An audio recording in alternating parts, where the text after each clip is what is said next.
This interview has been edited and condensed. Recently at Block Show Europe 2018, Cointelegraph got the chance to speak to Bobby Lee, co-founder of Chinese crypto exchange BTCC and a board member at the Bitcoin Foundation, about what he's been up to in the crypto space since BTCC shut down last fall. Molly Jane. In the past few months, Chinese crypto regulations have steadily been increasing, from the eco ban in the fall of last year, the January ban of exchange-like services, and the February ban of foreign exchanges. With your experience working in China in mind, do you think that, in the future, China will ever be more open and welcoming to the crypto community? Bobby Lee. It's possible. I've said it before and sometimes people would take it the wrong way. I think China has room to change their policies.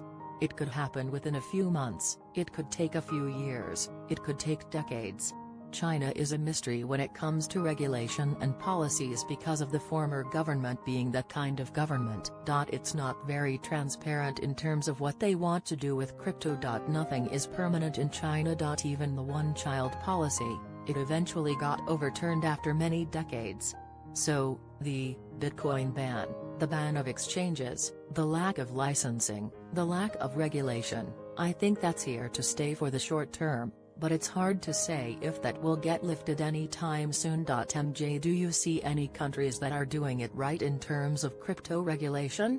BL. None of the big countries, or none of the big, popular, famous countries are doing it right, yet. I think it's a very tough terrain to navigate, if you will. Some of the small countries who are more risk-prone, they are doing it right. They are doing it by a laissez-faire approach. They are welcoming companies to set up a jurisdiction in their country, and to set up entities and licensing it all. Some are doing it more aggressively than others. That's just how things are. Because different countries will choose different paths, whether they will take a strong adoption approach or whether they will take a more reserved wait-and-see approach. I think China is of the wait-and-see approach. MJ. Could you tell me a bit about what has happened to BTCC since the increased crypto regulations in China? BTCC got acquired. An investment group in Hong Kong acquired the company late last year and closed it earlier this year. There's a new management in place. I've stayed on as an advisor to the company, so I'm just helping them out on some strategic projects. In terms of their actual day-to-day stuff, I don't have that visibility to share. MJ. What are you doing now instead? BL. This is my gap year, taking some time off, speaking at conferences. I'm going to play some poker at the World Series this year in Las Vegas, and then I want to start writing a book about Bitcoin. MJ. What inspired you to want to write a book about Bitcoin BTC? BL. I think this year I finally have more time on my hands. I've always wanted to potentially write a book, be an author.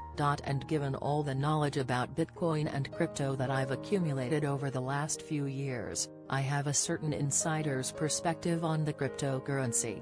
And having a lot of experience speaking at conferences, talking to people, answering their questions, I have a unique perspective on what kind of questions they ask. I want to put that all together into a book. Basically, it'll be for the general audience, an initiative, if you will, to explain the impact of Bitcoin, why it is meaningful to our society and what the future is. You can watch the interview. Haramj. What's the question you get asked the most at conferences?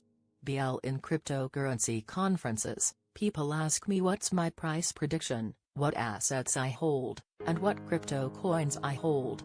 They ask why Bitcoin is valuable when governments don't endorse it. That's a sort of the negative perspective.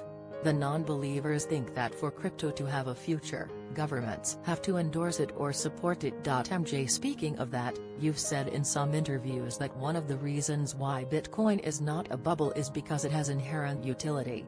Could you expand more on that? BL. Again, the utility is only in the eye of a beholder who finds it useful. But Bitcoin is very, very useful as a form of payment for people who are separated by distance or by time.